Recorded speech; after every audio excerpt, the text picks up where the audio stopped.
Hey, what is up, everybody? This is Stephen Breach coming to you here today. Getting back into this whole video thing, getting a little bit fired up on making things, talking about YouTube. Coming up, I think on the 31st of January, we've got the Royal Rumble. That is right up around the corner. That kicks off your road to WrestleMania 37. Looks like WrestleMania actually going to be taking place in Tampa, inside the Bucks Stadium. It's going to be a 2-night event, so it should be a little bit more of a bigger ordeal. I think this is the first time WWE is actually going to be going live with actual, well, NXT has some fans there, but I mean like a real, stadium full of fans, even if it's only, I don't know how many people are going to have there, 10, 15, 20,000. I'm sure they're going to be watching the Super Bowl to see how that comes off, and then they'll probably go from there. You're probably going to have your diehard WWE fans. This is the first WWE show that they've ran in actually a year. So, they're going to be wanting to travel to the event if they can.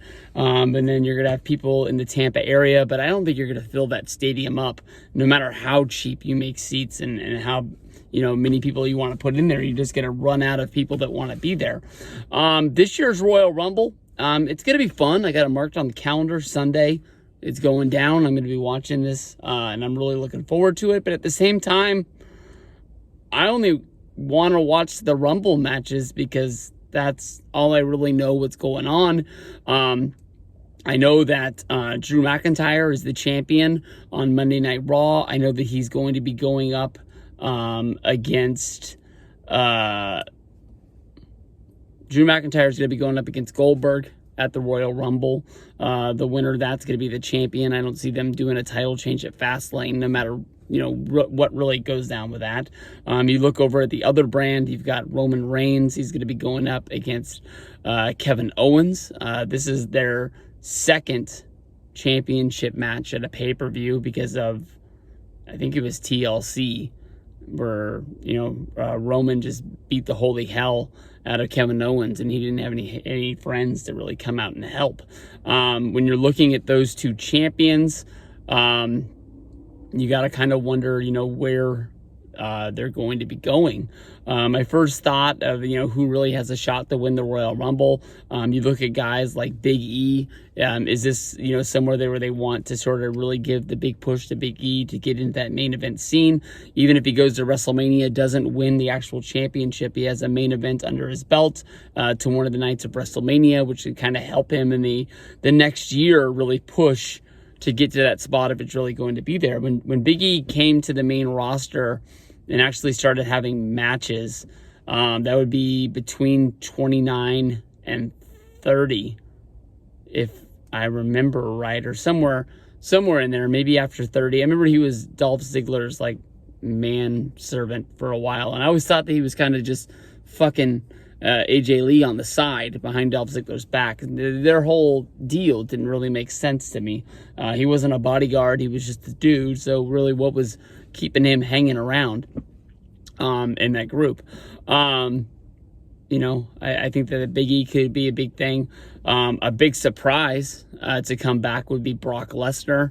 And then you got to kind of wonder, is Brock going to want to come back just to win the Rumble, get a shot at Drew McIntyre, and get his championship back after a year of not having it, much like when Brock lost the title at 31. He came back at Battleground 2015, attacked Rollins during that match. No, wait a minute. He didn't attack Rollins. He attacked The Undertaker. I don't remember what the fuck happened. Shit. I don't know. In my mind, something happened at Battleground. I think that's when Brock came back. Maybe it was... but I think that Battleground...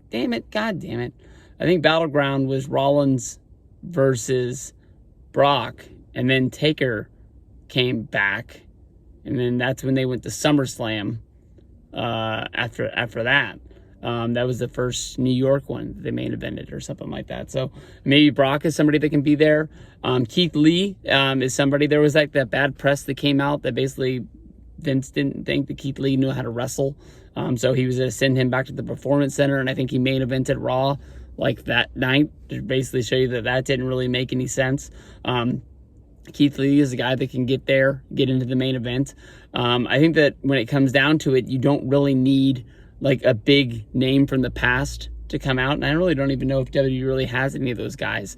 Like, I don't really. You also have your surprise entrants here and there. I'm sure that Hacksaw Jim Duggan's going to show up, or Tatanka or something like that. That's always fun when one of those dudes comes running into the Rumble, even though you really know he doesn't have a shot to win it. It's a feel-good moment to like relive your past and like, oh, I love that dude.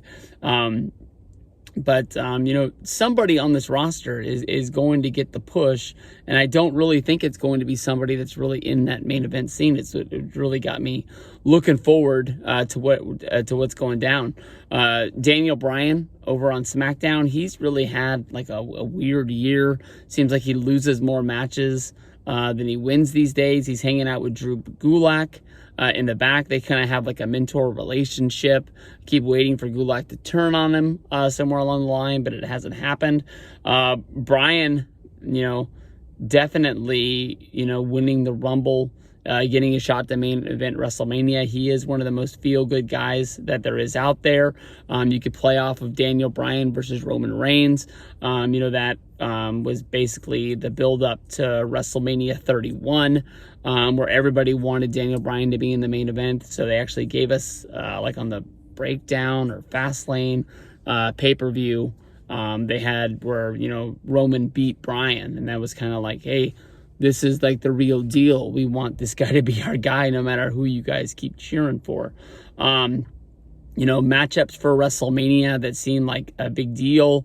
Coming out of a Rumble match, I'm not really sure. But then again, Drew McIntyre, he won the Rumble. He's kind of like the guy you see that they put out like to being a big deal in WWE. I don't know. I mean, I've seen some stuff here and there along the way. It definitely seems like they want him to be, I'm going to call him the Hulk Hogan of the company these days. He just doesn't really seem to be that guy. He's a really good wrestler. I don't really see him having more appeal than a guy like Sheamus does or anything like that. He just kind of seems like a guy out there with the belt. He doesn't really make me want to watch the show. So I really don't know what's going to get us there. Guys that have had one hell of a year would be like Randy Orton. He seemed to revive his career from being kind of stuck in those, he's going to be on WrestleMania, but he's going to be stuck in a match that really doesn't make any sense. Like when I think Randy Orton went into WrestleMania as United States champion a few years ago, even the match that he had against Bray Wyatt for the title, I think that was like WrestleMania 33. That match didn't really make any sense to me at all either. He's in a championship match, but it wasn't like he was really in the main event. So I don't know. I'm looking forward to the Rumble. The Rumble's always, a really good show. It's probably going to be the first time that I really sit down with my girlfriend and watch a majority of a wrestling show. So I'm hoping that it's going to be really good. But as of right now, I don't really have a gung-ho pick to win the Rumble. I'm not 100% sure that I think Brock even has a chance to come back into it. I'm not really sold. I think Big E actually is the Intercontinental Champion right now, so that doesn't really make a lot of sense for him to win. So I think Daniel Bryan would have to be my pick. But then again, when was the last time Daniel Bryan wasn't your pick to win the Rumble? So it could just be honestly wide open, and then but because of the fact that I don't really watch wrestling week to week in and out, probably going to make it better to really see who has a chance to get it done. So we'll see what goes down on Sunday. No real pick to win the Rumble. First year in a long time, you can't really look at the show and be like, that's the guy who's going to win it. AJ Styles, that's another name that's out there. I think that then again, last year's Rumble with Charlotte Flair was kind of all about the whole buildup with Charlotte Flair is going to be in the Rumble. I thought it was pretty obvious that she was going to win it, and she won it. So maybe this year they just do the same thing with AJ Styles. Put him in the main event. He always gives us a good match no matter where he's at on the card. So we'll see. Peace out, guys.